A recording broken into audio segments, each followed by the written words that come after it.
fallout from the Trump indictment. Couple of places. You mean the Rubicon crossing? The Rubicon has been crossed, ladies and gentlemen. Dun, dun, dun. Oh, man. I actually looked at the Rubicon. You could jump over that thing, actually, in a lot of parts. Don't you dare cross that Rubicon. The chicken crossed the Rubicon. To piss off Michael Tracy. One of the IMers basically made this point, which I neglected to make up front. The Georgia charges, unlike the city charges in New York City, could lead really to jail time pretty easily. And Donald Trump's, right now, his primary sort of like defense strategy in all these cases is become president and have the DOJ stop prosecuting. He can't really do that with Georgia. There obviously would be a tremendous amount of political pressure on this DA to sort of tap the brakes, I guess, if Donald Trump was president or even the GOP nominee. But it represents a lot more jeopardy towards Donald Trump. Now, there is something sort of like it would be.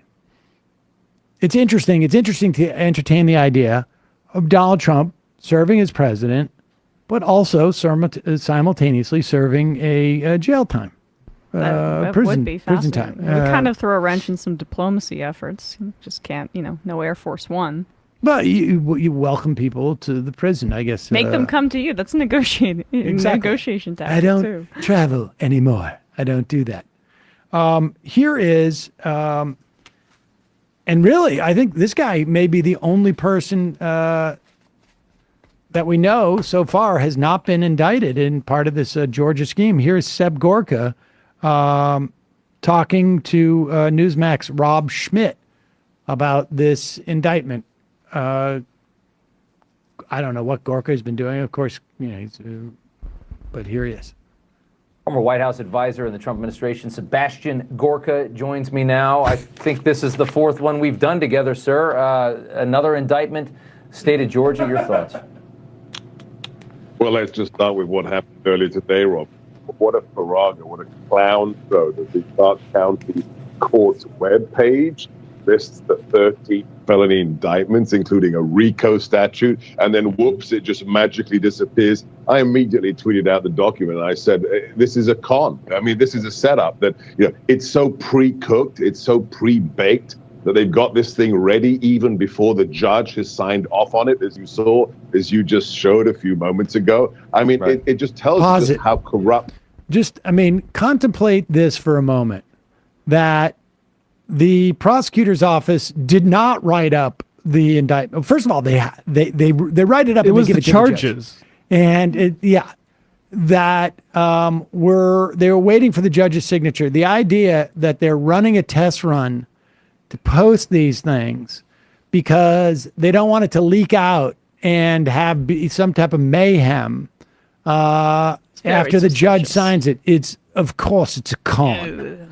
You would never, ever prepare for something like this when you're indicting a former president and then 18 co-conspirators, and they're planning ahead. What's that about? I saw some woman say, and I think this is what he's referring to, but look at the list. They indicted him before they even voted. It's no, they listed the charges out so the grand jurors could vote on them.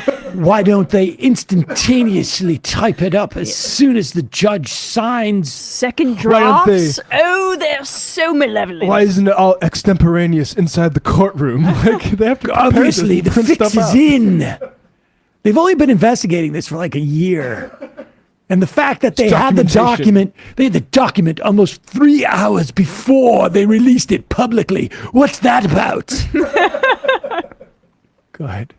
Showed a few moments ago. I mean, it just tells you just how corrupt this whole process is. And let's be clear. I mean, read the transcript of the Raffensperger call. I've got it in front of me. President Trump said what? He said, transcript. I just want to find 11,780 votes. That's like saying, I just want to have vanilla ice cream for dessert. It's not a crime to say, I just want something. They're trying to turn that into a crime. It's as your guest has said, it's as the president said in Iowa at the weekend, this is about election interference. Pause it for 1 second. Let's talk about, like, I'm trying to think of the context where the actual analogy, I would just like a vanilla ice cream. And also, this vanilla ice cream will make me president of the United States for another 4 years. And it's completely illegal for you to give me some vanilla ice cream. There's a new law, and it's not your ice cream. It's actually all of the people's ice cream, and it's like that. Yeah, I mean, it's not just the statement; it's who the statement is directed towards. It's not like he's just calling. He's like, "Oh, Trump's calling and saying, have you seen those new Air Jordans? Like, I'd really like a pair. They're so sick." He's calling the Georgia Secretary of State. Well, if he was calling his own campaign manager, when he was saying, like, find me at 11,000 more votes, the campaign manager's like, well, okay. But it's also, you know what else? Like, it is amazing how we're criminalizing, like, every question. Like, I just want my wife dead, and there's money for you in it, and so I'll pay you. Is that a crime to ask? That's free speech. To pay somebody? Where's my First Amendment rights? When Henry II said aloud to his advisors, will no one rid me of this turbulent priest? He was just expressing his free speech. Are we anti-literature now? Okay, go ahead. 1,780 votes. That's like saying, I just want to have vanilla ice cream for dessert. It's not a crime to say, I just want something. They're trying to turn that into a crime. It's as your guest has said, it's as the president said in Iowa at the weekend, this is about election interference and preventing him from being the man who will unseat Joe Biden. Well done, Seb. The best part of this whole thing is, like, when you hear people like, the reason why they were prosecuting him for January 6th is because they're afraid that Biden's going to lose the election. Biden had just beat him. Yeah. Biden beat him. Yeah. I mean, I don't know. I mean, with all due respect to President Biden, I don't know that Biden could beat anybody but Donald Trump. Right. I mean, I don't know that he's going to beat Donald Trump. I don't know that Donald Trump. I think he's got a better chance than people want to admit, just because they don't like Biden's policies. Oh, I mean, I think, like, if he's healthy, he's going to beat Trump again. Yeah, I don't. But I think that Biden would have trouble. Like, and I don't know how you would get through the Republican primary. But if Biden was running against that, guy from Montana, Burgum, or, Oh, he's from North Dakota. North Dakota, sorry, but. Also, he's tied to Bill Gates, so maybe not the best example. But Kristi Noem? I mean, I think it would be tricky. But, I mean, the idea is Biden beat Trump already. Mm-hmm. There's the idea that somehow Trump is some insurmountable force is just absurd. I think if Biden were being honest, they asked who would you want to face in the Republican primary, he would say Trump. Well, because of how independents are going to react to the 4 indictments in 4 separate, multiple charges in each of them, I guess.